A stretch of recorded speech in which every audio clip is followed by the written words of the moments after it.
लातूर में महापौर जयश्री सोन कांबले और उप महापौर एडवोकेट स्नेहल उडगे ने संभाला पदभार।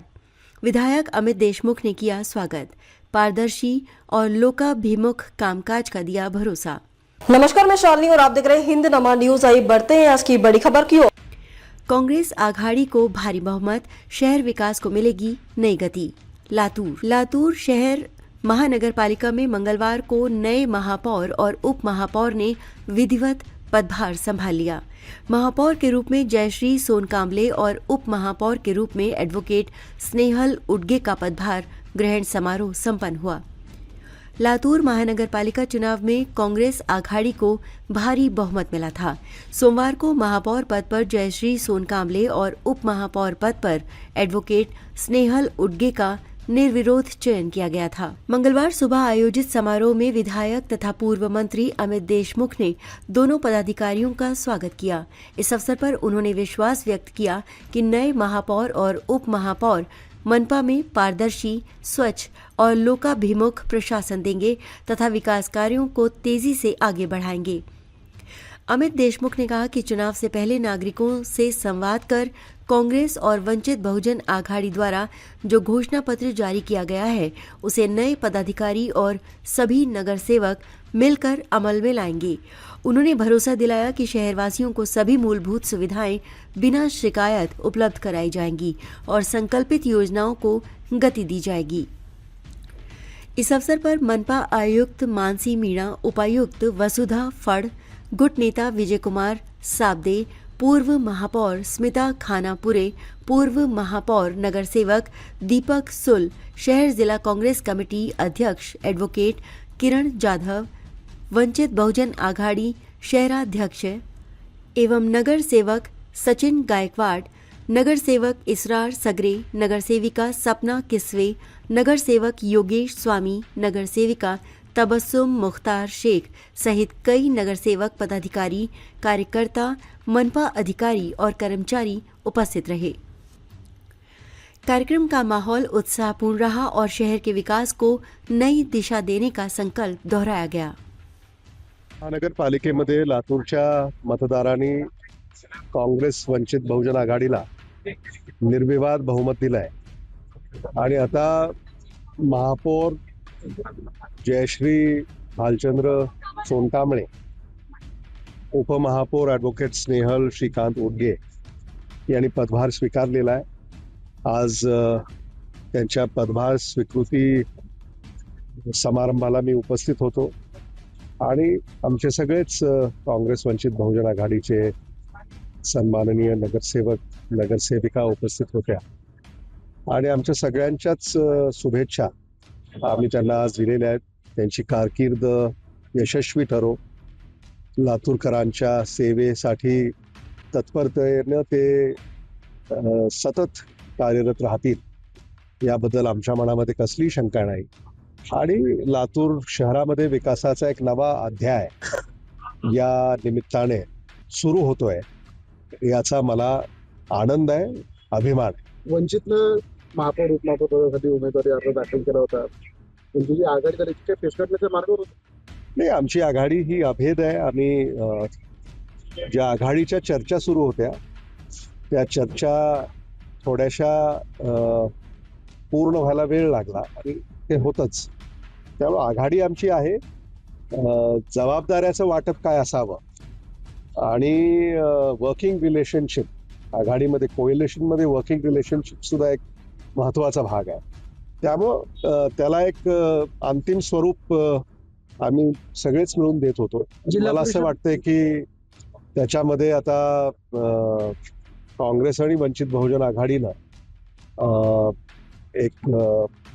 एक वाक्यता त्याच्यामध्ये आता आम्ही साधली आहे आणि आम्ही एकत्रितपणे आता यापुढे काम करणार। जिला परिषद में राष्ट्रवादी और कांग्रेस की सीटें है, युति हो सकती है कि सरकार बनाने के लिए नहीं, अभी नतीजे कल ही आए हैं। मुझे लगता है राजनीतिक स्थिति कैसे उभर कर आती है आने वाले दिनों में देखना पड़ेगा। 7 जागा कमी पडल्या अध्यक्षपद मिळायला जिल्हा परिषद काँग्रेस। नाही, आता जिल्ह्यामध्ये काही ठिकाणी उत्कृष्ट कामगिरी काँग्रेसनं केली आणि अनेक ठिकाणी समाधानकारक सुद्धा कामगिरी झालेली आहे. काही ठिकाणी आम्हाला म्हणावं तसं यश नाही मिळालं. तरीही काँग्रेस पक्ष हा सगळ्यात मोठा पक्ष म्हणून पुढे आलाय. काँग्रेसच्या जागा दुपटीनं वाढल्या. त्यामुळं काँग्रेसचं हे घवघवीत यश आहे. लोकांनी काँग्रेसला पहिली पसंती दिली आहे. शेवटी आता युती आघाडीचं राजकारण आहे हे सत्य आहे. हे सत्य स्वीकारावं लागतं आणि पुढे जावं लागतं. तेवर बदलले तर ती चर्चा आहे. निवडणुकामध्ये मागच्या काळामध्ये ज्या आक्रमक पद्धतीने आपण भाषण वगैरे करतायत, तर अमित भैयांनी आपले तेवर बदलले तर अशी पूर्ण राज्यभरात चर्चा आहे. आणि एकीकडे महाराष्ट्रात काँग्रेसची पीच हॅट होताना अमित देशमुख असतील, बंटी पाटील असतील आणि विश्वजित कदम असतील यांनीच गड राखलेला आहे. नाही, मला असं वाटतं की राजकीय प्रवास आहे. आक्रमक जेव्हा आवश्यकता असते तेव्हा आम्ही आक्रमक होऊ शकतो. त्यामुळं कोणी असं समजण्याचं काही कारण नाही. त्यामुळं आव्हानं जशी येतील तशी ती पेलायची हे आम्ही आदरणीय विलासराव देशमुख साहेबांच्याकडनं शिकलोय. महाराष्ट्रात सर्वाधिक जागा लातूरमधून मिळाल्या जिल्हा परिषदेमध्ये काँग्रेसला आणि डबल डिजिट मध्ये 3 जिल्हेच आहेत. त्याच्यामध्ये तुम्ही अग्रेसर आहात. होय, खरंय. जड आहे काँग्रेसचं लातूर आहेच ना. शेवटी काँग्रेसला झालेलं जे मतदान आहे हे जरी तुम्ही काढून पाहिलं, सर्वाधिक मतं जिल्ह्यामध्ये काँग्रेसला मिळालेली आहेत. त्यामुळं काँग्रेसच्या पाठीशी लातूर जिल्हा आहे हे पुन्हा एकदा सिद्ध झालं. जन्म दाखले के लिए जोन क्रमांक करते बोले थे आपने इलेक्शन के पहले, और अभी अधिकारी भी करेक्शन में नहीं कर रहा, तो आम जनता को बहुत परेशानी हो रही है. इसके लिए अभी नहीं, अभी तो काम शुरू हुआ है. मेयर डेप्यूटी मेयर है. हमने जो भी मैनिफेस्टो में कहा है तो उसका इम्प्लीमेंटेशन होगा और 100% इम्प्लिमेंटेशन मॅनिफेस्टो का होगा. जाहीरनाम्याची अंमलबजावणी 100% होईल आणि त्यासाठी हे आमचे सगळेच सहकारी हे काम सुरू करतील. आणि त्याही बाबतीमध्ये म्हणजे जन्म प्रमाणपत्र असेल किंवा अशा काही ज्या बाबी आहेत जिथं अडचणी आहेत त्या अडचणी दूर करण्या संदर्भामध्ये आमची तयारी आहे. अमित भैया काही बाजूची काळजी फिरवणार का? 7 जागा कमी आहेत. काही कसं आहे की मी म्हटलं आता मगाशी, कालच निकाल आलेले आहेत. येणाऱ्या दिवसामध्ये राजकीय परिस्थिती कशी पुढे येते याच्यावर नजर ठेवून पावलं उचलावी लागतात. लातूर शहर महानगरपालिकेमध्ये तर एक खिडकीच आम्ही तयार करणार आहोत तक्रारीसाठी. त्यामुळं कुठल्याही समजा सामान्य माणसाकडनं कोणी लाच जर मागितली तर तिथं तक्रार देता येईल आणि त्याच्यावर कारवाई होईल. वंचितला उपमहापौर अगोदर ठरलं होतं का 2 दिवसामध्ये वंचितचं उपमहापौर हे निश्चित आहे? नाही, वंचित बहुजन आघाडी काँग्रेसमध्ये ज्या काही चर्चा झालेल्या आहेत त्या चर्चा वंचित बहुजन आघाडीला माहिती आहेत, आम्हाला माहिती आहेत आणि त्या संदर्भामध्ये वंचितचे शहराध्यक्ष, काँग्रेसचे शहराध्यक्ष यांनी मला असं वाटतं स्पष्टता दिलेली आहे. त्यामुळं ज्या काही कामाच्या स्वरूपामध्ये जिम्मेदारीचं वाटप आहे तर ते निश्चित झालंय. योग्य वेळी त्याची स्पष्टता आम्ही देऊ. सुंदर शहर आणि स्वच्छ शहर ही माझी करण्याचा प्रयत्न करेन. महिलांसाठी काय करायचं आपल्याला? महिलांसाठी मी सांगितले ना, CCTV कॅमेरे बसवण्याचं मी सुरक्षा महिलांची. काय वाटतं गृहिणी ते थेट महापौर हे लातूर शहरासारख्या सुशिक्षित आणि सुसंस्कृत शहराचे आपण महापौर झाला, काय वाटतं? अतिशय आनंद होत आहे. मला सेवा करण्याची मला संधी भेटली. विरोधक आक्रमक होताना दिसतील येणाऱ्या काळात. सर्वसाधारण सभेमध्ये 22 त्यांची संख्या आहे, राष्ट्रवादीचे एक आहेत. असं असताना तुमचं वंचितला सोबत घेऊन तुम्ही कशा पद्धतीने काम करणार? मी सर्वांना सोबत घेऊन मी काम करेन. तर मी महापौर आणि आमची पूर्ण टीम साहेबांच्या विश्वासात खरं ठरू आणि चांगलं योग्य काम करू लातूर शहरासाठी, एवढी मोठी. काँग्रेस पक्षानं जो जाहीरनामा दिलेला होता निवडणुकीच्या काळामध्ये, तर त्या जाहीरनाम्याची अंमलबजावणी करण्यासाठी तुमचे कसे प्रयत्न असणार आहेत येणाऱ्या काळात?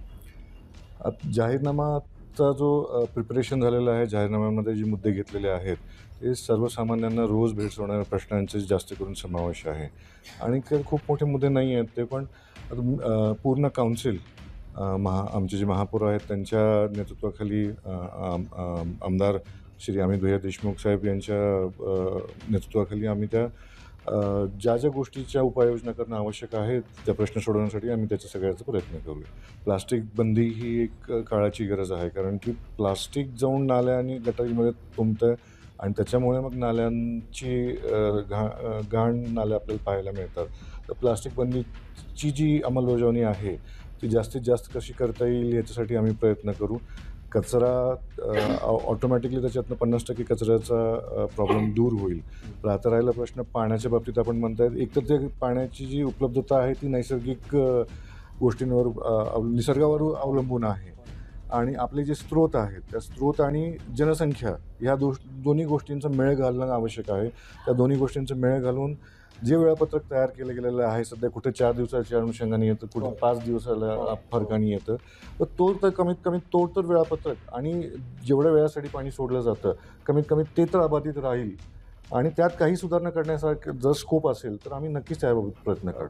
माझे थोडक्यात जर माझ्या परिवाराबद्दल सांगायचं झालं तर माझे आजोबा हे काँग्रेसचेच नगराध्यक्ष होते, वडील काँग्रेसकडनंच नगरसेवक होते आणि साहेबांचा जो 2011चं पहिलं आमदारकीचं इलेक्शन होतं तर पुरणमल शाळेचे तिन्ही बूथ्स हे माझ्याकडे होते. मी तिथलं पोलिंग प्रमुख बूथ एजंट होतो आणि तिथे जी वोटिंगची जी रेट होता आणि तिथे जे साहेबांचं मार्जिन होतं पुढच्या 2 निवडणुकांपर्यंत ते अबाधित होतं. हायेस्ट रेट तिथं मी दिलेलं होतं. नंतर वकिलीमध्ये मी रमल्यानंतर मी 2006ला वकिलीमध्ये रमलो, प्रॅक्टिस चालू केली आणि त्याच्यानंतर मी वकिलीमध्ये रमल्यानंतर काळाच्या ओघात वकिलीत जास्त इंटरेस्ट क्रिएट झाला म्हणून मी पॉलिटिक्सपासून दूर गेलेलो आहे. असं नाही आहे की मला पॉलिटिकल बॅकग्राऊंड नाही आहे किंवा मी पॉलिटिक्समध्ये कामच केलेलं नाही अशातला भाग नाही आहे साहेब. तर संधी जी दिलेली आहे खूप मोठी संधी दिलेली आहे, एक कार्यकर्ता म्हणून मला संधी साहेब. अब तक के लिए बस इतना ही, फिर होगी आपसे मुलाकात. तब तक के लिए नमस्कार और देखते रहिए हिंद नमा न्यूज. ऐसे ही लेटेस्ट अपडेट पाने के लिए हमारे चैनल को सब्सक्राइब करें और तुरंत नोटिफिकेशन पाने के लिए बेल आइकन प्रेस करना ना भूलें. यदि आप हमें फेसबुक या इंस्टाग्राम के माध्यम से देख रहे हैं तो हमारे पेज को फॉलो जरूर करें.